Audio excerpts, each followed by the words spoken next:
Alright, well, welcome tonight, guys. I'm really excited about this seminar. This is one of my favorite seminars to do, and when we get into this, you're going to see that we don't talk a lot about fishing. We're not going to talk too much about specific lures or rods or line, but what we are going to talk about are things that are going to make you a better fisherman every time you're on the water. You know, when I started fishing, as a young kid. I really enjoyed it. Got into high school, started doing some bass fishing. Got into walleye fishing, got into walleye tournament fishing, and now being a guide for the last 15 years.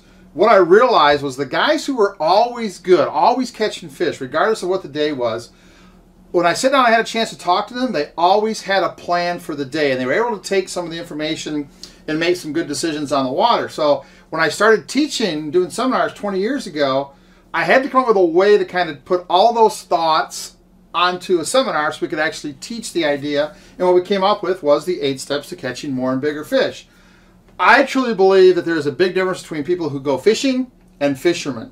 A lot of people go fishing, very, very few people are fishermen. So what we want to do tonight is give you a way to get started on your way to becoming a fisherman and becoming more successful every time you go out on the water. So lots of things to cover, lots of really cool stuff here. Again, it's not a sexy seminar where we're talking about buy this lure and use this color. But this type of stuff is what's going to make you a better angler every time you're on the water.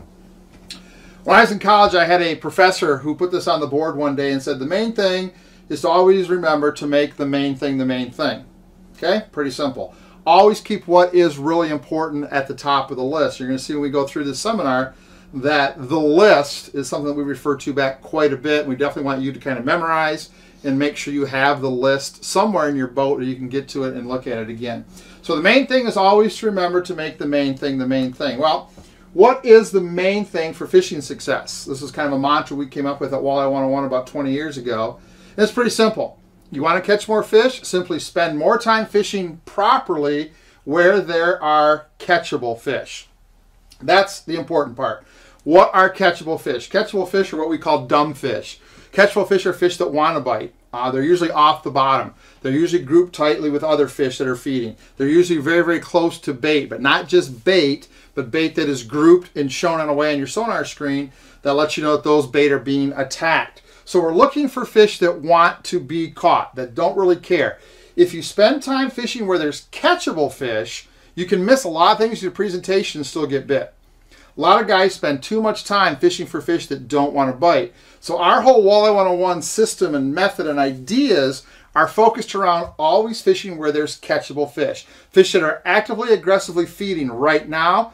That way you can do a lot wrong with presentation and still get bit. So that's what the whole idea of these 8 steps are, to get you on not just fish, catchable fish. And when you're there, make some good decisions so you're actually fishing properly where those catchable fish are. It's going to get easier as we go along here. All right, so here's our list. Here's our 8 steps. Location, depth of water, depth of the fish, so we know how deep our lures need to be, lure speed, lure size, lure shape, lure action, and lure color.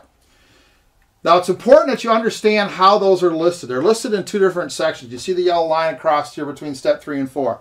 The top part of this is what we call the where, the location, depth of water, how deep the fish are, and where your lure needs to be. And the bottom below the line is what we call the what. Now, here's where I really want to spend a little bit of time. You have to understand that if you do all 3 of these things above the line correctly, you're going to get bit. You can make all mistakes. You can get all of this wrong and still catch 1 or 2 fish. And once you catch 1 or 2, you can start putting together a pattern and catch more. We'll talk about pattern in our pattern fishing DVD. But you can do, if you do everything above the line right, you're in the right spot, you're in the right depth of water, you know how deep the fish are, so you know where to put your lure so the fish can see them. You do those 3 things right, you can do all of this wrong and still get bit. If you do all 5 of these things below the line right, you get the right speed, the right size, the right shape, the right action, the right color. You're worried about the lure. If you get all 5 of those right and miss 1 of these above the line, you will catch 0. Okay? So pay attention. It's much more important to get everything above the line right than it is below the line. So we want to get everything above the line, the where, correct. Then we can start working on the what. So my question before we go any further is pretty simple. Are you fishing backwards?